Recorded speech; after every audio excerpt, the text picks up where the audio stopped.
In the year 2187, Earth was finally at peace. After centuries of wars, pollution, and division, the nations of the world had come together under one government called the Earth Concord. It wasn't perfect, but it worked. People lived in cities powered by clean energy, food grew in vertical farms, and children learned about history not just as a list of battles, but as lessons on how not to repeat mistakes.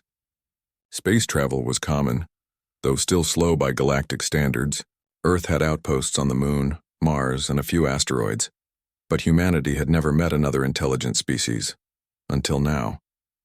The first alien ship arrived without warning. It hung in orbit like a silent shadow, smooth and dark, shaped like a curved blade. Earth's defense grid locked onto it instantly, but no one fired. The Concord had a strict rule: never attack first.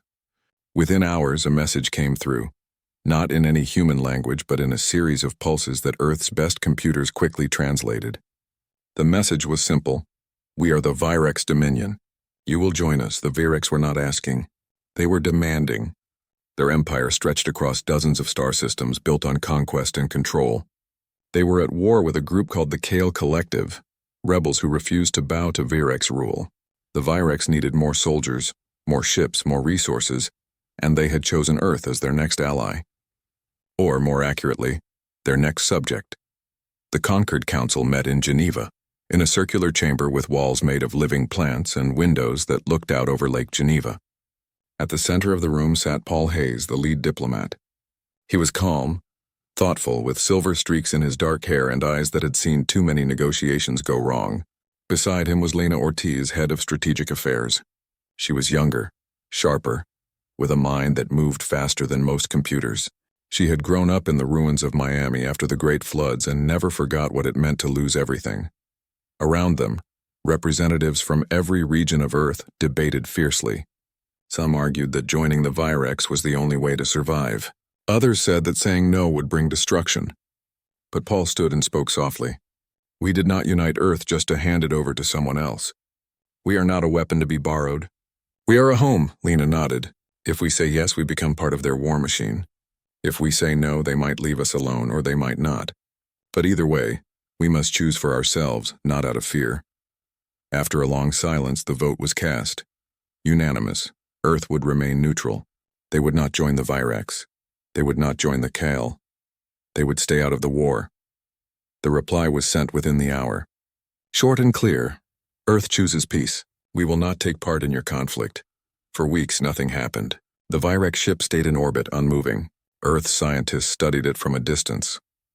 Dr. Maya Ford, a xenolinguist working at the Lunar Research Hub, tried to decode more of the Virex language. She believed they weren't just warriors.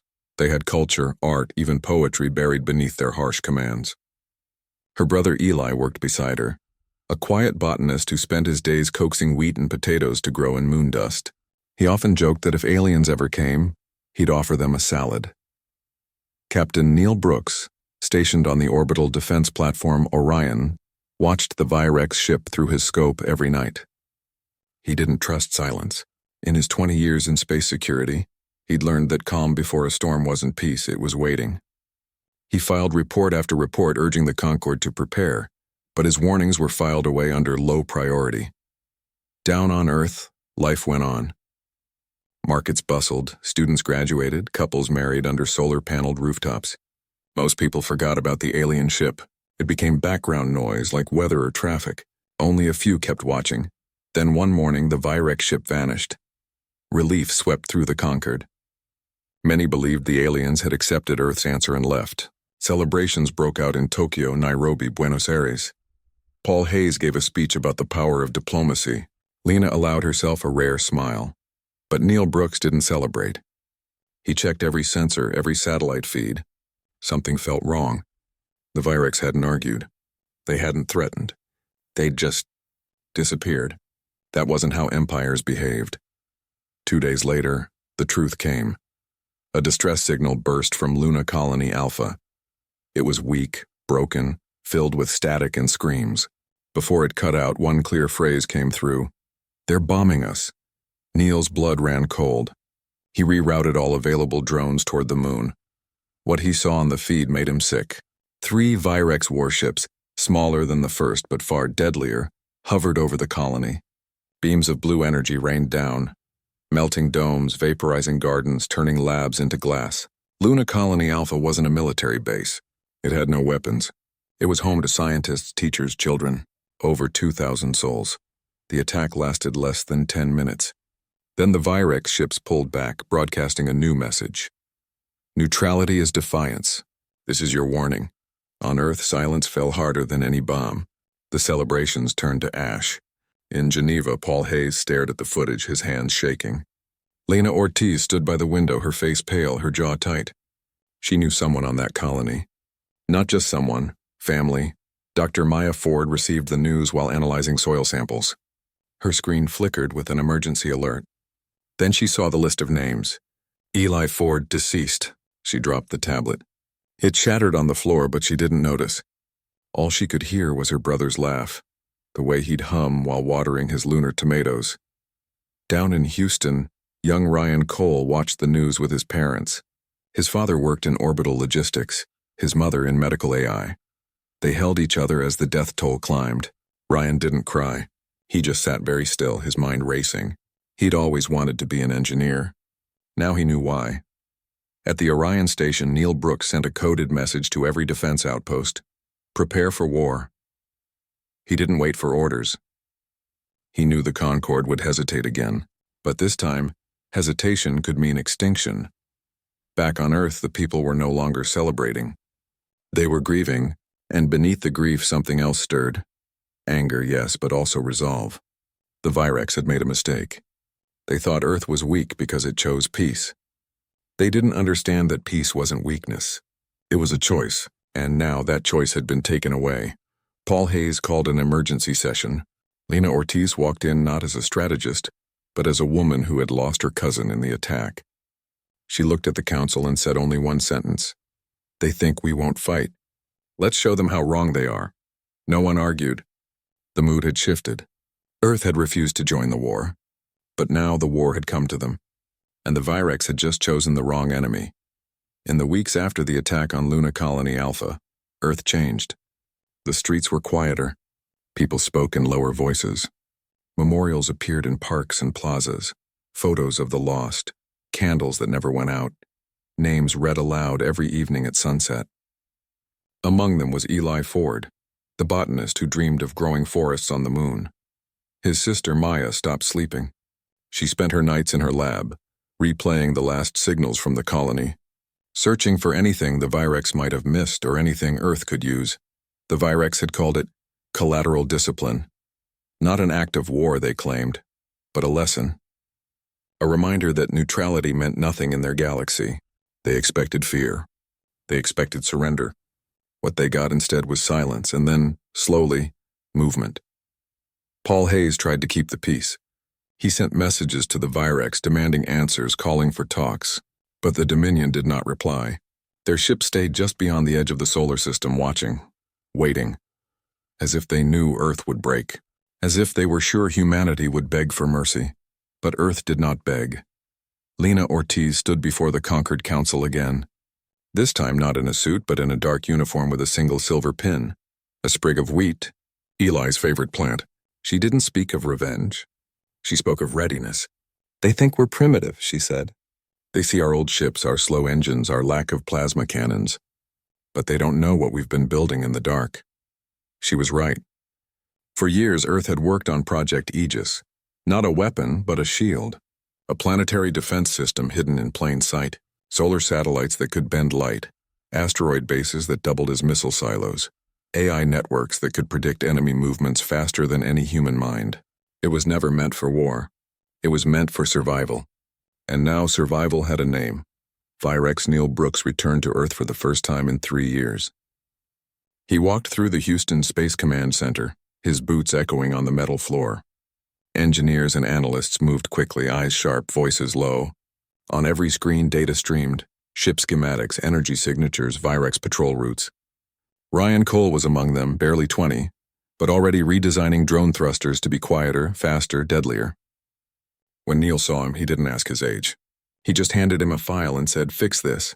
We need it yesterday." Maya Ford, meanwhile, had made a discovery. Buried in the Virex warning message was a pattern, a rhythm in their language that matched their ship harmonics. She realized their communication wasn't just words. It was tied to their technology. If you understood the language, you could predict how their shields pulsed when their weapons recharged, even how their pilots thought. She called it echo decoding, and it was the first real crack in the Virex armor. Public opinion shifted slowly at first, then all at once. At first, people mourned. Then they asked, why us? Then they asked, what now?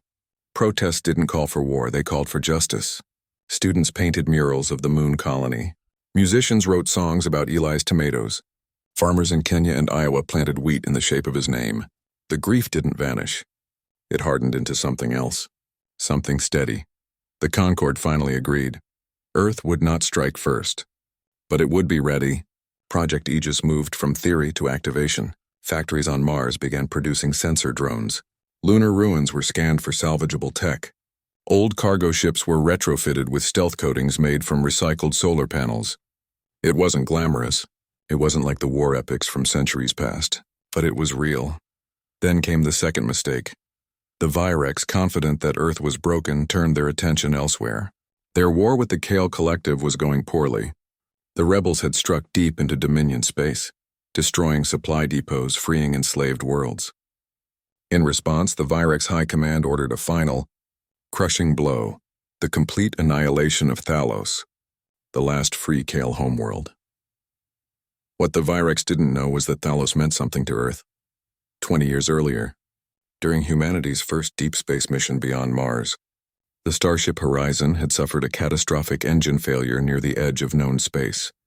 Lost, freezing, with oxygen running low, the crew sent out a final distress call. No human ship could reach them in time. But someone else heard, the Kale responded. They guided the Horizon to Thalos, repaired its engines, shared food and medicine, and taught the humans how to read star currents for navigation. They asked for nothing in return. When the Horizon returned to Earth, its crew spoke of the Kale as gentle, wise, and fiercely protective of life. A quiet friendship formed. No treaties, no embassies, just occasional data exchanges and shared star maps. Earth never forgot. Now the Virex planned to burn Thalos to glass. When the intelligence came through, intercepted Virex orders, decoded by Maya and confirmed by Kyle scouts, Lena Ortiz didn't hesitate. She called Paul Hayes into her office. No pleasantries. Just the facts. They're going to destroy Thalos in 14 days. If we do nothing, thousands of Kyle will die, and we'll be complicit. Paul sat down heavily. He still believed in peace. But he also remembered the Horizon crew's stories, the Kale children who gave the humans handmade star charts, the elders who sang songs to calm their fear. We can't let that happen, he said quietly. That night, the Conquered held a secret vote. Not on war, on protection. On standing with a friend, the decision was made. Earth would not stay silent. Project Aegis shifted focus. Not just defense now, but support. Neil Brooks began planning a joint operation with Kale forces. Ryan Cole worked on a new drone that could mimic Virex signal patterns, creating false trails. Maya refined her echo decoding, teaching it to Earth's AI so it could adapt in real time. In Houston and Geneva, on the moon's far side, people worked through the night. Not for glory, not for conquest, for Eli, for Thalos, for the idea that some things were worth protecting, even if it meant fighting. The Virex still watched from the edge of the system. They saw the increased activity, the new signals, the ships moving in strange formations, but they dismissed it. Humans were emotional, chaotic, disorganized. They wouldn't last a day in real combat. They didn't understand that Earth's strength wasn't in its weapons. It was in its memory, in its loyalty, in the quiet engineer who rebuilt a drone for his parents, the linguist who honored her brother by turning his death into a weapon of knowledge, the diplomat who chose to act when words failed. The Virex had chosen the wrong enemy, and soon they would learn why. The Virex fleet gathered beyond Neptune, a swarm of obsidian ships humming with cold purpose. Their target was clear: Thalos, the blue-green jewel of the Kale Collective, home to poets, healers, and star watchers who had never fired a weapon in anger. The Dominion called it cleansing, Earth called it murder. Paul Hayes stood in the Conquered Command Center watching the live feed from Kale scouts. His hands were clasped behind his back, his face unreadable. Beside him, Lena Ortiz studied the fleet movements on a holographic map, her eyes sharp, her mind already 3 steps ahead. She no longer wore the wheat pin. Now she wore a simple band on her wrist, Eli's old gardening glove stitched into a bracelet by Maya. "They think this is just about the Kyle," Lena said, "but it's about us too. If they destroy Thalos, they'll come for Earth next. They'll see our silence as weakness," Paul nodded. "Then we won't be silent." Earth's response was not a declaration of war. It was an act of alliance, a single message sent on open channels signed by every member of the Concord. "Thalos is under Earth's protection. Any attack will be met with full defense." The galaxy held its breath. The Virex laughed, not out loud but in their way, a burst of static, a flicker of contempt in their reply. Primitive creatures do not protect. They hide. But Earth was already moving. Neil Brooks led the first wave from the Mars shipyards, not warships, not in the traditional sense. Instead, a fleet of modified cargo haulers, mining drones, and research vessels, each retrofitted with Project Aegis tech. Their hulls shimmered with adaptive camouflage. Their engines ran near silent. And hidden in their holds were weapons unlike anything the Virex had seen. Not plasma beams or kinetic slugs, but smart swarms, thousands of tiny drones that could blind sensors, fry circuits, or mimic friendly signals to lure enemies into traps. Among the pilots was Dana Ruiz, a veteran of Earth's orbital patrols. She had flown near Thalos years ago during a joint survey mission. She remembered the Kyle singing to their crops under twin moons. She remembered their kindness. Now she flew not just as a soldier, but as a promise. Ryan Cole was on the command deck of the lead vessel, the Wayfarer, a former asteroid tug now reborn as a command hub. He monitored the drone networks, his fingers flying over the console. Every second counted. The Virex would reach Thalos in less than 48 hours. Earth had to be ready. Maya Ford worked from a secure lab beneath Geneva. Her echo decoding system was now linked to every Earth ship. It listened to Virex chatter, not just for words, but for patterns, the rhythm of their shield cycles, the timing of their weapon cooldowns. She fed this data directly to the pilots. "Their left flank recharges every 22 seconds, she whispered into the comms.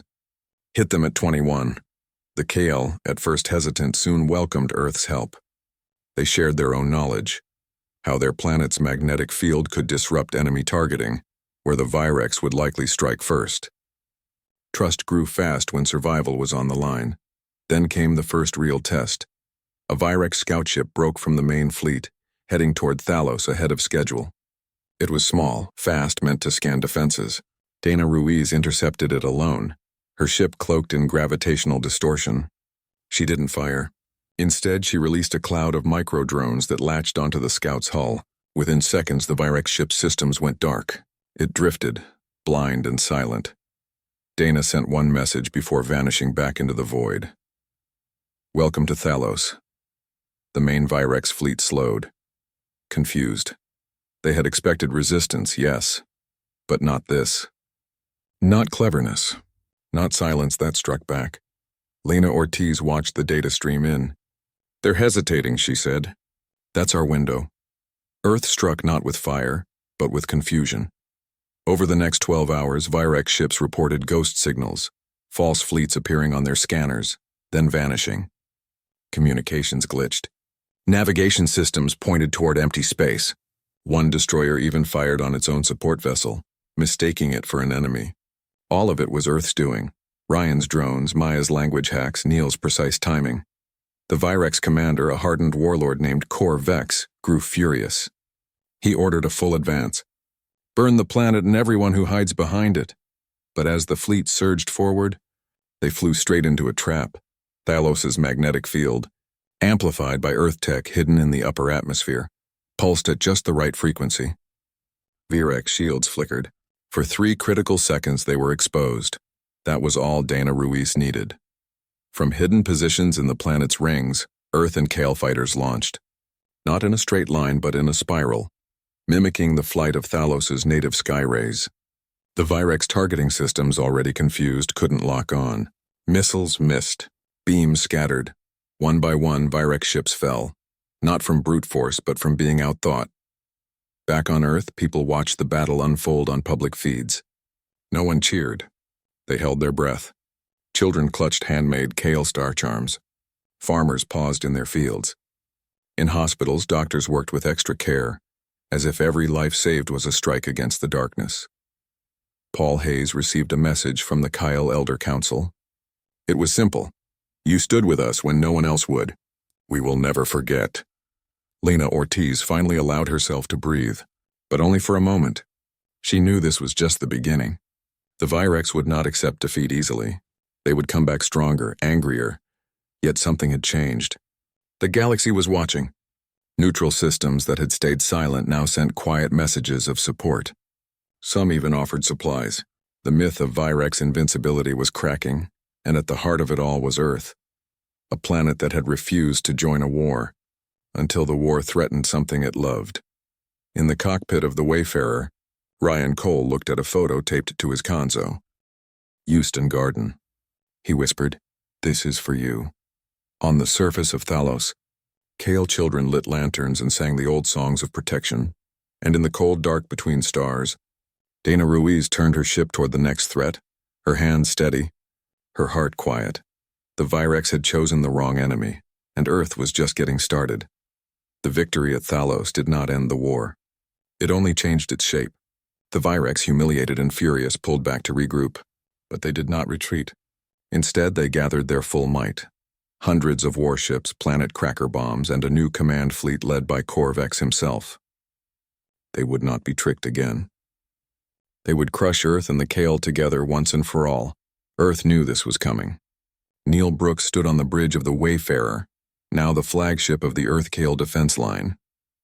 His face was tired, but his eyes were clear. He had studied every report, every sensor log, every scrap of intel from the Thalos battle. The Virex had learned from their mistakes. Their ships now used randomized shield frequencies. Their comms were encrypted with rotating ciphers, and they moved in tighter formations, harder to split apart. But Earth had also learned. Ryan Cole had spent the last weeks in a sealed lab on Mars, working with Kale engineers. Together they built something new, a neural swarm. Not just drones that followed orders, but drones that learned. Each one shared what it saw with the others, adapting in real time. If a Virex ship changed its pattern, the swarm adjusted before the pilot even finished the maneuver. It was like fighting a shadow that thought for itself. Maya Ford had gone deeper into the Virex language. She discovered something hidden in their oldest transmissions, a cultural rhythm tied to their command structure. High-ranking officers always spoke in triplets: 3 commands, 3 warnings, 3 confirmations. It was a ritual, a habit so deep they didn't even notice it. Maya used it to predict their next moves. When Corvex gave an order, she could tell what he would do 3 steps ahead. Dana Ruiz trained a new squadron of pilots, humans and Kale flying side by side. They practiced silent runs, blind approaches, and emergency retreats through asteroid fields. They learned each other's signals not with words but with light pulses and engine hums. Trust grew in the quiet moments between drills. The first real test came at the Helios Gap, a narrow corridor between 2 dying stars where all major shipping lanes crossed. The Virex needed it to move their new fleet toward Earth space. Earth needed to stop them. The battle began at dawn by Earth time. Virex ships poured into the gap like a black tide. They expected resistance, but not what they found. No grand fleet waiting in formation. Just silence. Then from the dust clouds and radiation flares, the swarm struck. Thousands of tiny drones poured out, not firing weapons, but releasing clouds of reflective chaff that bent Virex sensors. Ships saw enemies where there were none. Alarms blared. Orders clashed. In the confusion, Dana's squadron hit the left flank, exactly where Maya predicted the shield would dip. Ryan's neural swarm adapted instantly. When a Virex destroyer tried to retreat, the drones formed a wall, pulsing with fake distress signals that mimicked a damaged Kale ship. The Virex captain, thinking it was an easy kill, turned back and flew straight into Neil's ambush. 3 dreadnoughts fell in under 10 minutes. Corvex roared over the comms, his voice distorted with rage. He ordered his fleet to collapse inward, forming a defensive sphere. But that was what Earth wanted. Deep in the conquered command center, Lena Ortiz gave a single order. Now, hidden in the debris of old mining operations, Earth had placed grav pulse emitters, devices that could briefly warp local gravity. They weren't weapons. They were tools meant for asteroid redirection, but Ryan had reprogrammed them. When activated, they created ripples in space that disrupted Virex harmonic shielding, the same shielding that protected their cores. For just 6 seconds, the Virex fleet was vulnerable. Dana didn't waste a moment. She led a strike team straight through the gap, targeting the command dreadnought. Her ship weaved through fire, engines screaming. She fired not missiles but data spikes, coded bursts that carried Maya's echo patterns. The spikes overloaded the Virex comms, locking their systems in a loop of their own language. The dreadnought went dark. Core Vex escaped in a shuttle, but his fleet was broken. News of the victory spread faster than light. Neutral systems that had watched from the shadows now sent messages of support. Some offered fuel. Others shared intel. A few even sent volunteers. The myth of Virex invincibility was gone, but Earth didn't celebrate. Not yet. Paul Hayes knew the war wasn't over. He pushed for something bolder, a joint strike on a Virex supply hub near the Cygnus Rift. It was heavily guarded, but if they could cut off their fuel and weapons, the Dominion's advance would stall. Neil and Dana planned the mission together. They would use a captured Virex courier ship, reprogrammed to look real. Maya would guide them with live language updates. Ryan's swarm would create a diversion near a nearby nebula. The night before the mission, Dana visited the memorial wall in Geneva. She placed a small stone next to Eli Ford's name. "We're still fighting," she whispered. The operation began under cover of a solar storm. The fake courier slipped past outer patrols, its signals perfect. Inside, Dana and a Kale pilot named Joran stayed silent, hearts pounding. They docked at the hub without suspicion. While Virex workers loaded crates, Earth teams moved like ghosts through the corridors, planting charges on fuel lines and data cores. Then, the swarm hit the nebula. Virex fighters scrambled to respond, leaving the hub lightly guarded. That was when Neil's main force arrived, not to destroy but to disable. They targeted only the command center and weapon racks. They wanted the hub crippled, not lost. The Kale believed in healing, not burning. Earth had learned that lesson well. The charges detonated in sequence. Fuel lines froze. Data cores melted. The hub went dark. By the time Virex reinforcements arrived, Earth and Kale ships were gone, vanishing into the storm. Back on Earth, people finally allowed themselves hope. Children drew pictures of Dana's ship. Farmers left extra crops at community centers for soldiers' families. In schools, teachers spoke not just of history, but of courage that came from care. Lena Ortiz stood on a balcony in Geneva, watching the sunrise. Paul joined her. "We're winning," he said. "We're surviving," she corrected. There's a difference. But for the first time, survival felt like a path forward. The Virex were no longer hunting a weak planet. They were fighting an enemy that used kindness as strategy, memory as a weapon, and friendship as armor. And in the cold dark of space, Ryan Cole watched his neural swarm dance among the stars, learning, adapting, protecting. Earth had not asked for this war, but it was winning it, one quiet act of courage at a time. The Virex did not surrender easily. After the loss at the Helios Gap and the fall of their supply hub, their empire began to crack. Rebellions flared in occupied systems. Their fleet, once feared across the stars, now moved with caution. Core Vex was stripped of command and replaced by a council of warlords who argued more than they fought. Earth and the Kale pressed their advantage, not with endless battles but with precision. They freed slave worlds, cut supply lines, and shared their tech with those who dared to resist. The war was turning, not with a bang, but with 1,000 quiet acts of defiance. Then came the final blow. A Virex data core, captured during a raid near Proxima, held the Dominion's full war plan. Maya Ford decoded it in less than a day. The Virex were gathering their last great fleet for one final strike, not on Earth but on the Kale homeworld itself. They would burn Thalos to ash and blame Earth for provoking them. It was a desperate move, born of fear. But Earth was ready. Paul Hayes called a meeting with the Kale Elder Council. No speeches, no grand promises. Just a simple question: what do you need? The Kale replied with one word: together. The plan was bold. Instead of waiting, Earth and the Kale would strike first. Not at the fleet, but at the Virex Command Nexus, a massive station orbiting their capital world. If they could disable it, the entire Dominion would go blind. No orders, no coordination, no war. Neil Brooks led the mission. Dana Reese flew point. Ryan Cole's neural swarm would swarm the station's defenses, while Maya guided them through the Virex command language in real time. Lena Ortiz stayed on Earth, coordinating from the Concord Center, her eyes never leaving the live feed. The attack began in silence. Ships slipped through the outer rings of the Virex system, cloaked by solar flares and old debris. The swarm went first, disabling sensor buoys one by one. Then came the strike teams, human and Kale pilots moving as one. They hit the station's core not with bombs but with data pulses, coded messages that mimicked high-level Virex commands. The station's AI, confused by the flood of fake orders, locked itself in a loop. For 3 critical minutes, the Virex command went dark. In that time, Earth and Kale forces hit every major relay, every comms hub, every weapons depot linked to the station. The Virex fleet waiting near Thalos received no orders. Some captains panicked. Others turned on each other, suspecting betrayal. The Great Armada fell apart before a single shot was fired at Thalos. The war ended not with a battle, but with silence.